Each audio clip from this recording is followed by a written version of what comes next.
Welcome to the Sebcast, the home of the #1 network for your life.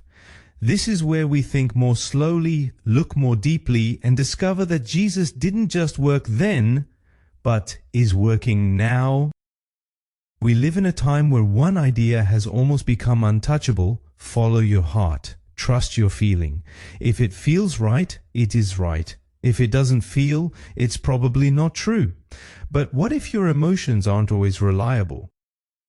Jeremiah 17:9 says something that clashes with modern thinking. The heart is deceitful above all. It's not an attack on emotion, it's a warning. Your emotions are real, but they're not always true. Think of Habakkuk. He looked at his world and everything in him screamed, "This doesn't make sense. This isn't fair. Where is God?" His emotions were intense, real, genuine. But if he had only followed his emotions, he probably would have moved away from God. Instead, he did something else. He acknowledged what he felt, but he didn't build his faith on it. And that is a critical distinction. Many of us build our faith on how we feel. If we feel close to God, we believe strongly. If we feel far, we start to doubt. But feelings are fickle. They change. They react to circumstances, stress, tiredness, and even the weather.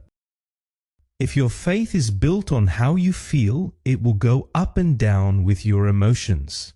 But if your faith is built on who God is, it stands firm. That doesn't mean you ignore your emotions. On the contrary, you bring them to God. You say, "God, this is how it feels," but you add something, "and yet I choose to trust you." This is exactly what we want to see in the #1 network for your life. Not people who hide their emotions, but people who learn not to be controlled by their emotions. People who are honest about what they feel, but anchored in something deeper. Practically, the next time you feel God is far, stop for a moment and ask, "Is this something I feel, or is it true?"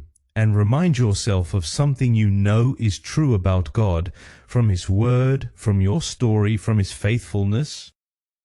Because emotions are good indicators, but poor foundations. Until tomorrow, take care.